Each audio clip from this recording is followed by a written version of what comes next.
یہ کس دور کا دوست تھا؟ اس نے موبائل اٹھایا اور اپنے بہترین دوست سے رابطہ کیا اور بغیر کسی تمہید کے اس نے کہا، میری امی جان سخت بیمار ہے اور میرے پاس دوا کے لیے پیسے نہیں۔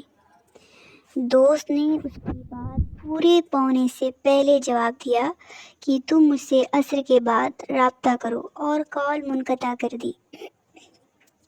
اس نے عصر کے بعد دوست کا نمبر ملایا تو فون بند ملا۔ اب وہ بے چین ہو گیا اور اپنی ماں کی دوا کے حصول کے لیے کئی ناکام کوششیں کے بعد جھکے ہوئے سر اور دکھے ہوئے دل کے ساتھ گھر واپس گیا۔ مختلف اندیشوں میں گھرا ہوا اپنی والدہ کے کمرے میں داخل ہوا تو دیکھتا ہے کہ وہ پرسکون نیند سو رہی ہیں اور دوا کا تھیلا ان کے سرہانے رکھا ہے۔ اس نے اپنی بہن سے پوچھا، امی جان کی دوا کون لایا؟ بہن نے جواب دیا کہ آپ کے فلاں دوست۔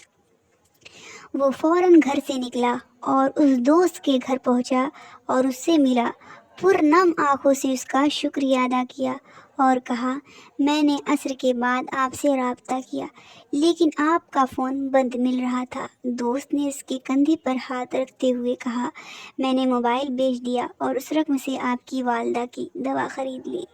دوستی قربانی کا نام ہے۔ آپ دنیا کے امیر ترین انسان ہیں اگر آپ کے پاس ایک مخلص دوست ہے۔ ایسے دوست کی قدر کیجیے، اسے کھونے نہ دیجیے۔ اپنی دوستی، اپنے وعدوں کا بھرم کبھی نہ ٹوٹنے دیں، تاکہ دوست صرف مشکل میں نہیں بلکہ ہر لمحہ دوسرے دوست کے کام آتا رہے۔